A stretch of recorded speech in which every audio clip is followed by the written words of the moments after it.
پھر لڑنے کا مزہ ہی کچھ اور ہوتا ہے. جان ہے تو جہان ہے، فلانا بندہ پہلے بڑا امیر تھا اب سڑک پہ آ گیا ہے. ہم سب لوگ نا اگر اپنی زندگی میں 4 چیزوں پر کام کریں نا تو ہم اپنے آنے والے مستقبل کو بہت زیادہ بدل سکتے ہیں. Mental strength, emotional strength, financial freedom اور فزیکل سٹرینتھ. سب سے پہلے ہم بات کرتے ہیں مینٹل سٹرینتھ کی. اب دیکھیں ہماری جو سوسائٹی ہے نا اس میں غیر یقینی صورتحال ہے. آپ ایک اسٹوڈنٹ سے پوچھیں نا کہ آپ کیا بننا چاہتے ہو تو وہ سوچنا شروع کر دے گا. اس طرح اگر آپ اس سے پوچھیں کہ یار آپ نے پیپر دیے ہوئے ہیں آپ کے مارکس کتنے آ جائیں گے تو وہ سوچنا شروع کر دے گا، یعنی غیر یقینی صورتحال کا شکار ہوگا. بہت کم لوگ ایسے ہوں گے جو کہیں گے کہ انشاءاللہ ہم یہ بنیں گے، انشاءاللہ ہمارے مارکس اتنے آئیں گے. سیم فنامنا جو ہے جو ہمارے پاس پریکٹیکل پروفیشنز ہیں ان میں بھی ہے. آپ کسی ٹیچر سے، کسی انٹرپرنور سے، کسی باس سے، کسی امپلائی سے پوچھیں نا کہ آپ 5 سال بعد اپنے آپ کو کہاں دیکھتے ہو تو وہ سوچنا شروع کر دے گا. اور ہر انسان جو ہے وہ اسی غیر یقینی صورتحال کا شکار ہے. یعنی ہم لوگوں کو اپنے اوپر یقین نہیں ہے کہ ہم جو کام کر رہے ہیں یہ ہوگا یا نہیں ہوگا. دیکھیں کامیابی کا جو سب سے پہلا اصول ہے نا وہ ہے یقین. یعنی آپ کو مینٹلی اپنے اوپر یقین ہونا چاہیے کہ یار میں یہ کر سکتا ہوں. اب دیکھیں آپ کسی بھی کامیاب انسان کو اٹھا کے دیکھیں نا، آپ اس کا انٹرویو لیں، اس سے پوچھیں گے یار آپ کیسے کامیاب ہوئے، تو وہ آپ کو کہے گا کہ آج سے 5 یا 10 سال پہلے میں نے یہ سوچا تھا اور پھر مجھے یقین تھا کہ انشاءاللہ میں یہ بنوں گا اور آج میں وہ بن چکا ہوں. اب ہمارے ہاں یہ جو غیر یقینی صورتحال ہے اس کے پیچھے ریزن پتہ ہے کیا ہے کہ جو ہمارے دماغ میں نا بہت ساری ایلیوژنز ہوتی ہیں. ہم کہتے ہیں یار یہ جو سسٹم ہے نا اس میں سفارش ہے، اس میں جو ہے نا رشوت ہے، یہ ہے وہ ہے. یعنی سسٹم کے چکر میں نا ہم اپنے دماغ میں جو بلیف ہے اس کو کمزور کر دیتے ہیں. مثال کے طور پر ایک بچہ پڑھ رہا ہے، جب وہ یہ باتیں سنے گا یار سفارش ہے، رشوت ہے، جابز نہیں ہے، یہ نہیں ہے، وہ نہیں ہے، تو وہ کبھی اپنا جو بلیف ہے وہ ڈیولپ ہی نہیں کرے گا کہ مجھے کیا بننا ہے. وہ کہے گا پھر جو ہوگا دیکھا جائے گا. اب یہ جو چیز ہے اس کو ہم کہتے ہیں مینٹل لیکنیس. اگر آپ مینٹلی لیک کر رہے ہیں نا تو آپ کسی فیلڈ میں بھی کامیاب نہیں ہو سکتے. اور جب آپ مینٹلی اسٹرانگ ہوتے ہیں نا تو پھر آپ انونسیبل ہوتے ہیں، پھر کوئی بھی آپ کو نہیں ہرا سکتا، پھر آپ ناقابل تسخیر ہو جاتے ہیں. دیکھیں آپ جو بھی کام کر رہے ہیں نا آپ سب سے پہلے اپنے اوپر یقین کریں کہ انشاءاللہ میں یہ کروں گا. جب آپ اپنے اوپر یقین کرتے ہیں نا تو پھر جو آپ کی ایفرٹ ہوتی ہے اس میں جان آ جاتی ہے، پھر لڑنے کا مزہ ہی کچھ اور ہوتا ہے. اور آپ یقین مانیں کہ وہی لوگ جیتتے ہیں جو پہلے اپنے دماغ میں جیت کو یقینی بناتے ہیں. اگر میں یہ کہوں نا کہ یہ جو مینٹل سٹرینتھ ہے یہ کامیابی کے سفر کی بیک بون ہے تو یہ بات بالکل بجا ہوگی. دوسرے نمبر پر ہے ایموشنل سٹرینتھ. دیکھیں ایموشنز کا مطلب ہوتا ہے کہ آپ کتنے جلدی غصہ ہو جاتے ہیں یا کتنے جلدی خوش ہو جاتے ہیں. ایموشنل سٹرینتھ کا مطلب ہے کہ آپ اپنے ایموشنز کو کتنی دیر تک اپنے قابو میں رکھ سکتے ہیں. دیکھیں اگر آپ ایک آفس میں ہو نا اور آپ کا باس کسی امپلائی کو ڈانٹے، اگر آپ وہاں پہ موجود ہیں نا تو وہ آپ کو بھی افیکٹ کرے گا، آپ بھی مینٹلی ڈسٹرب ہوں گے. سیم اس طرح اگر آپ گھر میں ہیں نا اور گھر میں کوئی بڑا بندہ کسی چھوٹے بندے کو ڈانٹتا ہے اور آپ بھی وہیں پہ موجود ہیں تو آپ بھی مینٹلی افیکٹ ہوں گے. یعنی کہ یہ ایک ریپل افیکٹ کی طرح ہے. جیسے آپ ایک پتھر پھینکیں نا پانی میں تو پانی کی جو ویوز ہیں وہ باہر جاتی ہیں، بالکل اسی طرح جو آپ کے ایموشنز ہیں اس کی وجہ سے جو ارد گرد کی سوسائٹی ہے وہ بہت زیادہ متاثر ہوتی ہے. اور جو ایموشنل سٹرینتھ ہے یہ لیڈرشپ کی ٹاپ مین کوالٹیز میں آتی ہے. اب دیکھیں اگر آپ ایموشنل سٹرینتھ کو نا ڈیپلی سمجھنا چاہتے ہیں نا تو یہاں پہ ایک لنک آ رہا ہوگا، آپ اس میں جا کے اس کو ڈیپلی سمجھ سکتے ہیں. اور ایموشنل سٹرینتھ پر قابو پائے بغیر آپ کبھی بھی ترقی کا سفر نہیں کر سکتے. اس کے بعد ہمارے پاس ہے فزیکل سٹرینتھ.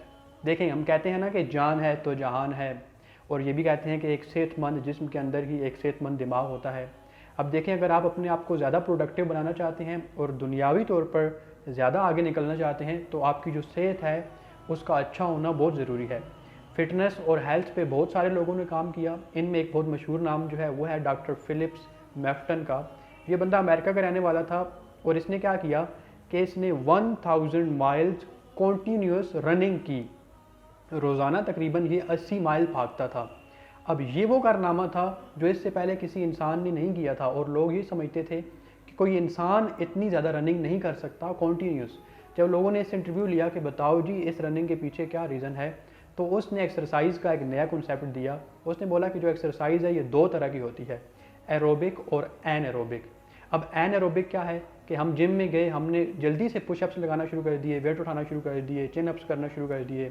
اب اس دوران ہماری سویٹنگ ہوگی، ہم ریلیکس تو کریں گے یعنی ہمیں اچھا فیل ہوگا، لیکن مسئلہ یہ ہوگا کہ اس دوران جو ہمارے مسلز ہیں وہ ہماری باڈی میں موجود گلائکوجن کو استعمال کریں گے، اور جیسے ہی گلائکوجن کی مقدار ڈاؤن ہوگی تو ہمارے جو مسلز ہیں وہ شوگر کو کنزیوم کرنا شروع کر دیں گے، اور ہم سب جانتے ہیں کہ جو شوگر ہے وہ ہمارے دماغ کو بہت زیادہ مقدار میں چاہیے ہوتی ہے۔ ہمارا جو دماغ ہے اس میں جو نیورو مسلز ہیں وہ شوگر کا 2/3 یوز کرتے ہیں، اور اسی وجہ سے جو ہمارے باقی سارے مسلز ہیں جب وہ گلائکوجن کی کمی کی وجہ سے شوگر کو استعمال کرنا شروع کر دیں گے تو ہمارے جو دماغ کے نیورو مسلز ہیں ان کو شوگر کی کمی محسوس ہوگی، اور اسی وجہ سے ہمیں ہیڈیک ہوتا ہے، فیٹک ہوتا ہے، اور بہت ساری بیماریاں جنم لیتی ہیں، اور جن میں سب سے خطرناک یہ ہے کہ جو ہماری آرٹریز ہیں ان کے اندر کلوگنگ ہو جاتی ہے، اور اس کلوگنگ کی وجہ سے جو ہارٹ اٹیک کے چانسز ہیں وہ بہت زیادہ بڑھ جاتے ہیں۔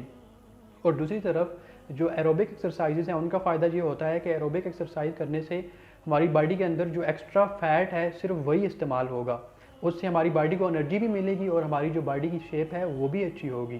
اور دوسرا فائدہ یہ ہوگا کہ ایروبک ایکسرسائزز سے جو ہماری آرٹریز کے اندر کلوگنگ ہے وہ بھی ختم ہو جائے گی۔ اب ایروبک ایکسرسائز کرنے کا طریقہ یہ ہے کہ آپ ایک دم سے ایکسرسائز میں ان نہ ہوں، بلکہ پہلے 15 سے 20 منٹ وارم اپ ہوں، اس کے بعد جو آپ نے ایکسرسائز کرنی ہے، گیم کرنی ہے وہ کریں، اور پھر اس کے بعد آپ 15 سے 20 منٹ آہستہ آہستہ اس کو کوئٹ کریں۔ یہ نہیں ہے کہ ایک دم سے سو گئے یا جا کے بیٹھ گئے، آہستہ سے اس کو کوئٹ کریں۔ اس کے بعد ہمارے پاس ہے فائنینشیل فریڈم۔ اب دیکھیں، اگر ہم ہسٹری اٹھا کے دیکھیں نا تو دنیا میں کئی سارے امیر لوگ آئے، لیکن بہت کم ایسے لوگ تھے جو واقعی میں امیر رہ گئے، جنہوں نے سٹے کیا۔ اب مسئلہ یہ تھا کہ بہت سارے لوگ ایسے تھے جن کی جو انکم تھی نا وہ تو بہت زیادہ تھی، لیکن جو ان کے اخراجات تھے وہ انکم سے بھی زیادہ تھے۔ اب دیکھیں، ہم نے سنا وہ ہوگا نا کہ فلانا بندہ پہلے بڑا امیر تھا اب سڑک پہ آ گیا ہے، یا فلانا بندہ پہلے سٹار تھا جی اب وہ بینک کرپٹ ہو گیا ہے۔ اب ان سب کے پیچھے یہی ریزن ہے۔ اب یہ جو ساری کہانیاں ہیں نا یہ بیسیکلی میں آپ کو اس کتاب سے سنا رہا ہوں، اور یہ کتاب جو ہے یہ ٹونی رابن نے لکھی ہے، اور جو ٹونی رابن ہے یہ ایک بزنس مین بھی تھا اور یہ فائنینشیل کوچ بھی ہے ایک بہت اچھا۔ تو یہ کہتا ہے کہ اگر آپ فائنینشیل فریڈم حاصل کرنا چاہتے ہیں نا تو آپ یہ کریں کہ اپنے جو اخراجات ہیں نا ان کو اپنی آمدن سے کم کر دیں، اور پھر اپنے آمدن اور اخراجات کا فرق نکالیں، جو پیسے بچ گئے ہیں نا ان کو کہیں پہ انویسٹ کرتے جائیں، یہ جو پروسیس ہے یہ دہراتے جائیں۔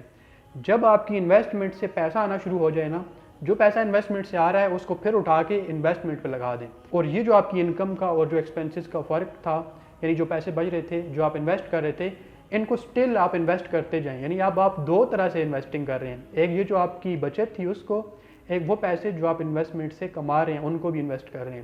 اب اس سے ہوگا کیا کہ آپ کی ایسٹس بننا شروع ہو جائیں گے، اور ایک وقت آئے گا کہ آپ کو کوئی جاب وغیرہ کرنے کی ضرورت ہی نہیں رہے گی، اور سٹل اگر آپ کے پاس پیسے آ بھی جاتے ہیں تب بھی اپنے جو اخراجات ہیں ان کو ہمیشہ اپنی انکم سے کم رکھیں۔ اگر آپ ایسا کریں گے نا تو آپ یقین کریں کہ آپ زندگی میں کبھی بھی بینک کرپٹ نہیں ہوں گے، آپ کو کبھی بھی پیسوں کا مسئلہ نہیں ہوگا۔ ان شارٹ، اگر آپ ان 4 چیزوں پہ کام کرتے ہیں نا، جس میں mental strength, emotional strength, physical strength اور فائنینشیل فریڈم شامل ہیں، تو آپ اپنے مستقبل کو بدل سکتے ہیں۔ اللہ حافظ۔ Thank you for watching our video. Watch another one. We have very interesting content that can help you to grow in your life. Subscribe for more interesting videos and don't forget to press the bell icon.